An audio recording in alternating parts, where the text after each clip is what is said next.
どうも、底辺アクアリスト黄昏です。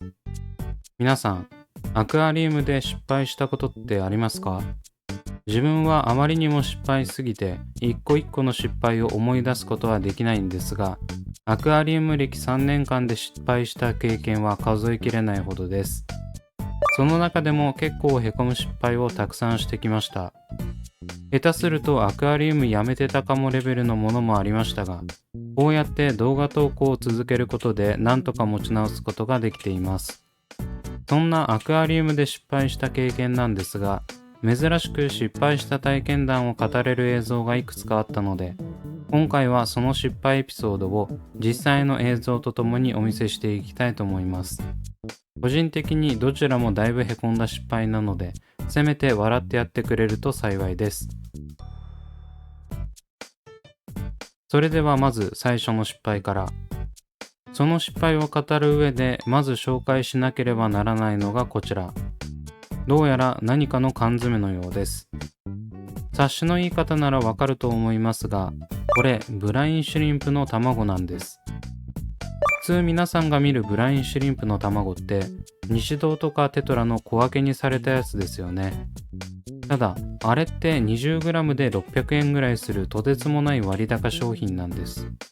まあそうは言ってもブラインシュリンプなんて普通にアクアリウムされてる方なら稚魚用に少量とかあげても週 1,2 回とかぐらいだと思うんで、そんなに使う量は多くないと思います。おまけにブラインシュリンプは開封してしまうとどんどん孵化率が悪くなるため、大量に買うと短期間に大量消費しないと逆にもったいないんです。そういった理由もあり、稚魚の餌用とかにブラインシュリンプをあげる場合は、こういった缶に入ったブラインシュリンプとは無縁になるわけです。自分の動画をよく見てくださっている方ならわかると思うんですが、数百匹の生態に対して毎日ブラインシュリンプを沸かして与えているので、我が家では減りが極端に早いんですよね。それこそ 20g なんて 1,2 週間でなくなるレベル。そんなこともあり、ちまちま小分けにしたものを買ってたら破産しちゃうんです。単純計算 20g600 円だと 1g あたりの単価は30円なので、それよりも安く抑えようとした結果、この缶入りブラインシュリンプにたどり着きました。自分が使用しているブラインシュリンプはヤフオクとかで買うので当たり外れがあるんですが、今回購入したものは従来のブラインシュリンプと遜色のない孵化率と管理のしやすさで気に入っています。1缶あたり 425g 入っており、すでに販売ページがないので詳しい金額を忘れてしまったんですが、だいたい7500円くらいで買えたと思います。ということは 1g あたり 17.6 円ということで、小分けのブラインの半分とまではいきませんが、それでも大幅に安く済ませることができました。ただ、この状態で保管するとブラインの孵化率が格段に落ちるため、ブラインシュリンプが入っていたなんか光とか通さなそうな袋に詰め替えます。ちなみに開封したブラインはこうやって小分けにした後、できるだけ空気を入れないようにし、冷蔵庫に入れるのがセオリーとなっています。そんな感じでこのように袋ギッチギチに詰めて強制的に空気が入る余地をなくし、冷蔵庫に保管。続いてはもう一つの袋に入れていきます。先ほどはある程度のところまでスプーンで入れていたんですが、まどろっこしいことが嫌いな自分は、今回は先ほどの終盤にやったように、缶を傾けて直接入れようとしています。その結果こんなことになりました。貴重なブラインシュリンプが机に散乱し、後片付け的にも金銭的にも痛い失敗になってしまいました。ただ、さすがにこれを捨てるのはもったいないので、いつもソイルならしとかで使ってたハケでかき集め、先ほどの袋に入れました。まあどうせすぐに使い切るからいいだろうと思ってます。ちなみにこれも全部使い切りましたが、特に問題ありませんでした。そんな感じでブラインシュリンプを詰め替えた時に盛大にこぼしたのが失敗談です。なんてことはなく、この話には続きがあります。このブラインシュリンプを使い続けてしばらくして、詰め替えた分が残り少なくなり、新しいブラインシュリンプを買わないといけない段階になりました。自分の水槽にいる生態は毎日ブラインシュリンプを食べているせいで、半数近くの生態がブラインしか食べません。人工飼料を食べる種類もいるんですが、すべての生態にしっかり吸収させるにはブラインが欠かせないんです。そのためブラインシュリンプを切らすイコール生態の餌がなくなるということで、なくなるちょっと前に毎回買い足してました。前回の缶のブラインが当たりだったので、今回も同じブランドの同じ缶のブラインシュリンプを購入したんです。ただ購入してすぐは前回のブラインシュリンプが残っていたので、購入後は缶の中身は開けず、冷蔵庫の野菜室にしまっておきました。そこから完全に在庫がなくなったため、先ほどお話しした全く同じ2個目の缶のブラインシュリンプを開封したんです。しかしこの2個目のブラインシュリンプ、全く孵化しないんです。最初は何度かチャレンジしたんですが、一向に孵化率が上がる気配がありません。こうなると生態が餓死してしまうので、どうにかする必要があるんですが、7500円払って買ったものをおいそれと捨てられませんし、新しいブラインを買ってしまうと、それはそれで両方同時に使っていかないといけなくなるので、あらゆる条件を試してから違うブラインを買うことにしました。結果、水温、光、塩分濃度、塩の種類、卵を入れる量など、考える条件すべてを変えて試しましたが、残念ながら全く効果なし。この時点で1週間ほど経過しており、生態に餌が全然与えられていませんでした。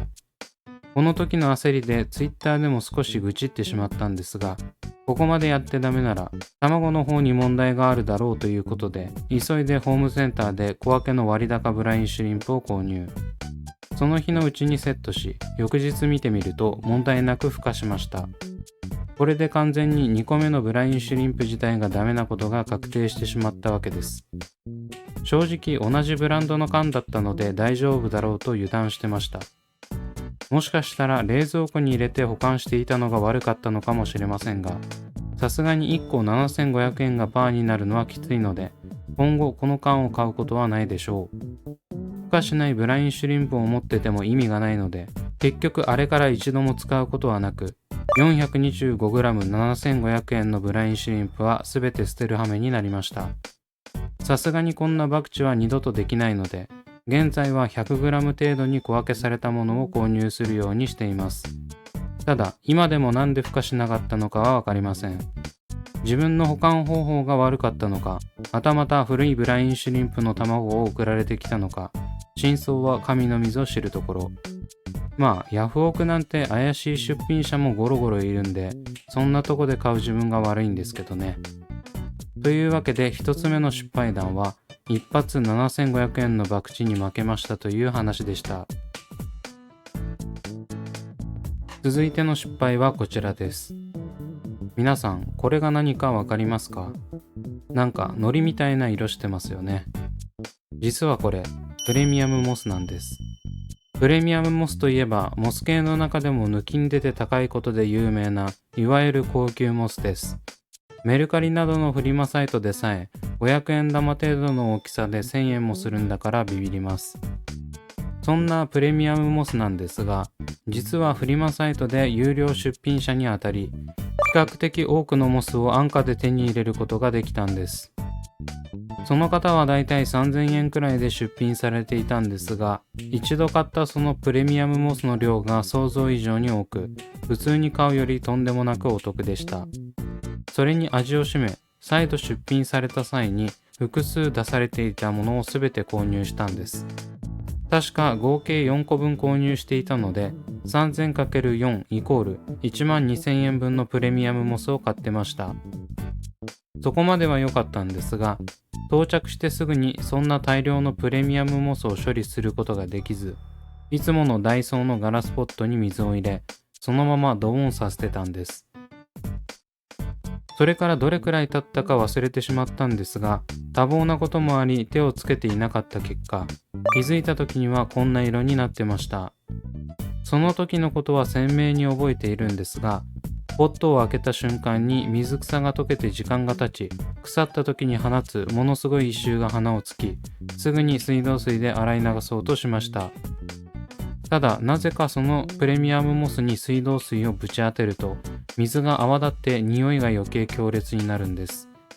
触りたくないレベルで臭く、しばらく流水で流した後、映像のように救いがあるのかどうか、水槽に入れて確かめたわけです。ご覧のように枯れるというよりは色が抜け落ち腐っており、どう考えても巻き返すことはできないのがわかると思います。ちなみにこの水槽に入れる段階で大半のモスが腐って流れており、購入した量よりも極端に少なくなってます。それでも12,000円分のプレミアムモスを無駄にはしたくないということで、水槽内から回収し選別を行うことに。というか、今考えるとなんでわざわざ水槽の中に入れたんでしょうね。適当な入れ物に水入れてライトで照らせば状態なんてすぐ分かったはずですけど、もしかしたらヤマトヌマエビが腐ったモスを食べて生き残ってるやつだけにしてくれると思ったんでしょうかね。このように水面に上げるとなんかまだ大丈夫そうに見えちゃうんです。若干色が悪いだけで水上に出していれば復活するような淡い期待を抱かせてくれます。早速ピンセットで選別していくんですが、明らかに生き残っている箇所が少なすぎます。このようにかろうじて緑色を保っているところはありますが、あまりにも悲惨。この作業中もどうせこんなことしたって大して生き残ってるプレミアムモス取れるわけでもないのにとか思いながらしてました。ピントが迷走してて大変申し訳ないんですが、頑張って生き残りを探しています。ピンセットで触るとダメになったモスはプレミアムモス特有のパキパキ感がなくふにゃふにゃです。ちぎりながら広げると顕著で、もうすでにドロドロですね。こんな感じでギリギリ生き残ってる先っちょの方は避難させ、ダメだと思ったものは上に置いていっています。見てもらったらわかるように9割9分ダメな方に移動させてます。この塊になっていたプレミアムモスも中身を見てみましたが、生きているものはありませんでした。もう一つの塊は先の部分がまだ緑色を保ってて、スズメの涙ほどではありますが可能性のあるやつが眠っています。ただ同時にダメになってるモスもひっついてくるから面倒ですね。丁寧に一つ一つ解体していってます。そして最後の塊に移ったんですが、ここには生きているものが全くありませんでした。結果このようにグズグズになってしまったモスは大量に出たんですが、肝心の生きているモスはこれだけです。かろうじて500円玉くらいのサイズがあるかなといったところですが、少なくとも12,000円のモスの量ではありません。というわけでいかがだったでしょうか。今回は2つの大きな失敗談をお話していきました。やはり水草もそうですが、単価を安くするために大量買いし、結果的にそれが無駄になることが多かったですね。ブラインシュリンプに関しては、切れる少し前に買うのは生態を飼育する上で当たり前のことなので仕方ないんですが、プレミアムモスに関しては本当に自分の怠慢でした。多忙なことを言い訳に、購入してからそのまま放置しておくとこんなことになることが身に染みて分かった出来事です。